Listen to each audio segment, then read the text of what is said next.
Alors, chers amis, on me demande de faire une intervention parce qu'il y a une vidéo qui circule pour dire que le, le- l'enfant d'Alzo Di Pella a été couronné roi de France. Alors, je dois vous dire, restez bien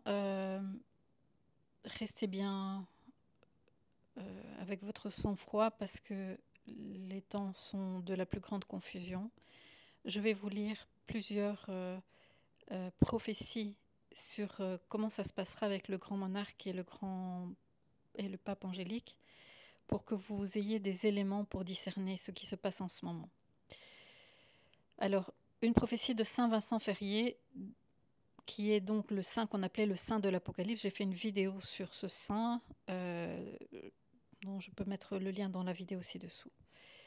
Il dit ceci: le pape mourra au milieu de cette affliction et le Saint-Siège à cause de ses malheurs sera vacant.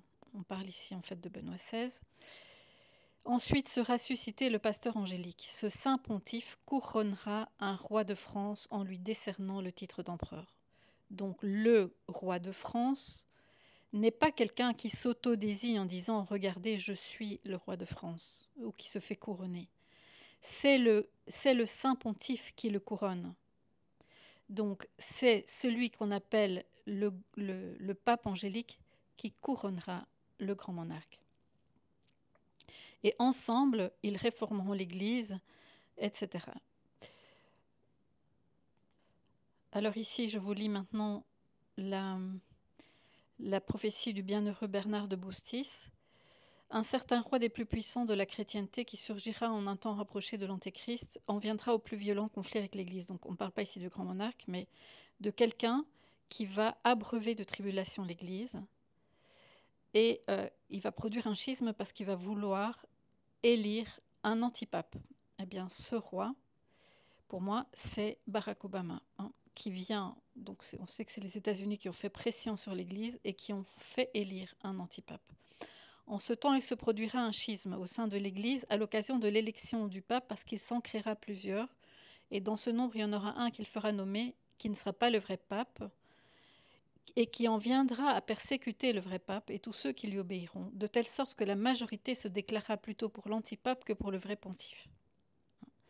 Donc il y a deux papes, un vrai et un faux, et la majorité se déclare pour le faux. L'Église romaine sera également délivrée par le bras d'un roi très chrétien, donc c'est ici qu'on parle du grand monarque. Ce bon roi, réduit en captivité, se verra délivré par le secours de la Vierge Marie. Après bien des périls et des épreuves, il finira par remporter la victoire.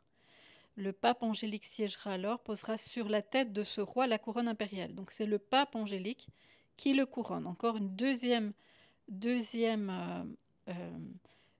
prophétie où on dit bien que c'est le pape Angélique qui couronne le roi de France, le grand monarque. Ensemble, ils réforment l'Église du Christ. Alors, au moment du schisme, voilà, ici, ça vous avez déjà eu ce texte en fait par le père Carme qui avait fait son texte L'Église éclipsée. Ensuite, je vous lis ici une prophétie de l'abbé Souffrant qui dit ceci, que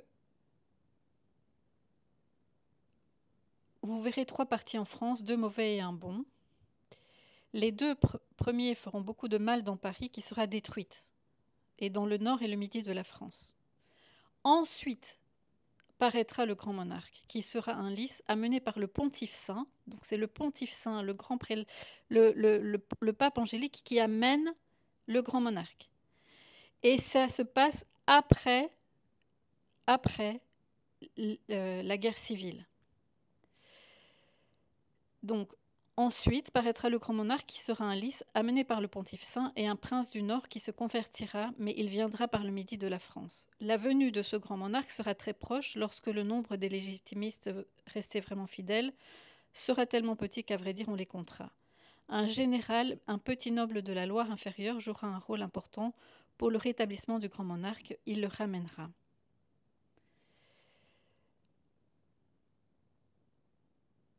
Avant le grand monarque, des malheurs doivent arriver, le sang coulera par torrent. Donc avant l'arrivée du grand monarque, il y a d'abord le sang qui coule, c'est la guerre civile. Dans le nord et le midi, l'ouest sera épargné à cause de sa foi, comme on le sait. La ligne qui sépare l'île à Bordeaux, quand on regarde à l'ouest, c'est épargné, donc en Bretagne, etc.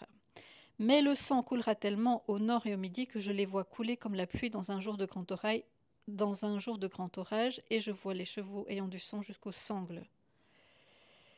La religion sera persécutée, les ministres seront obligés de se cacher au moins momentanément, et les églises seront fermées encore pendant un peu de temps. Des cris sans nombre seront proférés, ceux qui domineront seront des Vive la République, vive Napoléon, vive le grand monarque, que Dieu nous garde. Paris sera détruit au milieu de toutes ces calamités, tellement détruit que la charrue y passera. Et dans ces événements, les bons n'auront rien à faire, car ce seront les républicains qui se dévoreront entre eux. Il viendra un moment où l'on croira tout perdu, c'est alors que tout sera sauvé.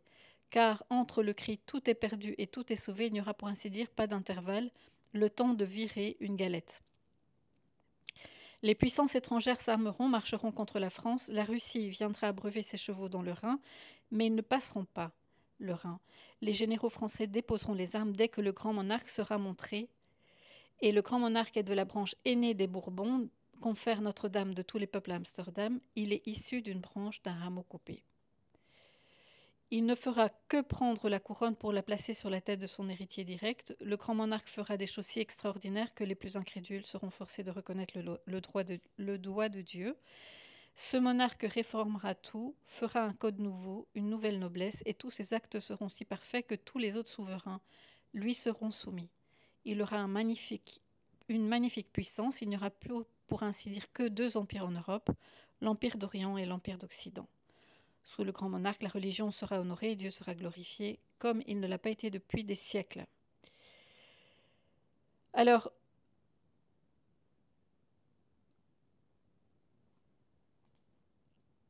une prophétie de Anna Maria Taigui, une bienheureuse italienne.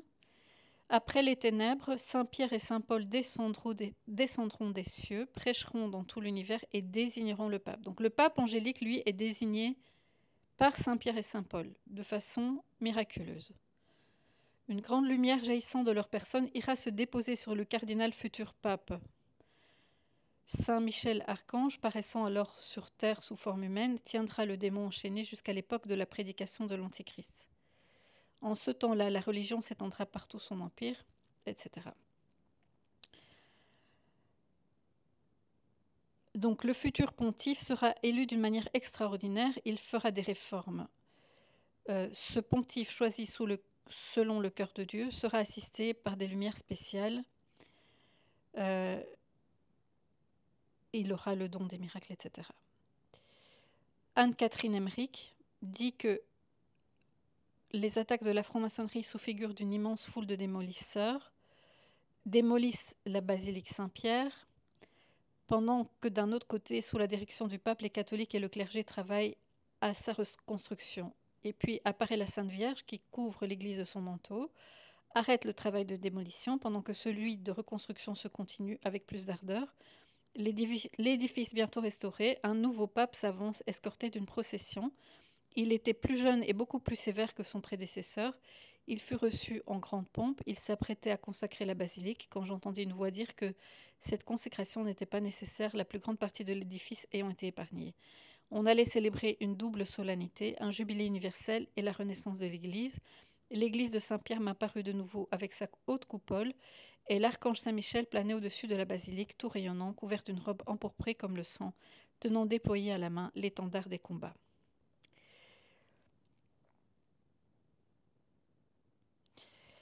La bienheureuse Elisabeth Canoni-Mora dit que elle est contemporaine d'Anna Maria Taigui, et elle dit que c'est après le terrible châtiment que Saint Pierre descend du ciel, accompagné par ses anges, et Saint Paul, par ordre de Dieu, parcourt l'univers, enchaîne les démons.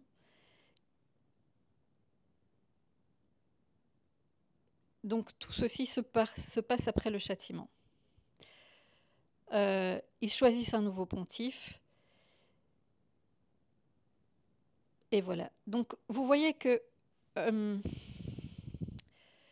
vous devez être très très attentif, très très prudent. Quand vous entendez que soi-disant des personnes s'auto-désignent comme étant le grand monarque ou le grand prélat, dans les deux cas, vous devez vraiment vous méfier. puisque le grand prélat sera désigné directement par Saint Pierre et Saint Paul et le grand monarque sera institué par le grand prélat, par le pape Angélique. Donc ne nous laissons pas berner par toutes les histoires qui arrivent à gauche, à droite et qui vous présentent soi-disant que le Henri V de la Croix, etc. est là. Non, soyez bien sur vos gardes par rapport à tout cela. Ne vous laissez pas berner, ne soyez pas naïfs, soyez pleins de prudence et de discernement. Et je vais vous mettre donc ce PDF qui existe par ailleurs sur Internet, ce PDF sur toutes les prophéties concernant le grand monarque et le grand prélat dans la description de la vidéo. Que le Seigneur vous bénisse.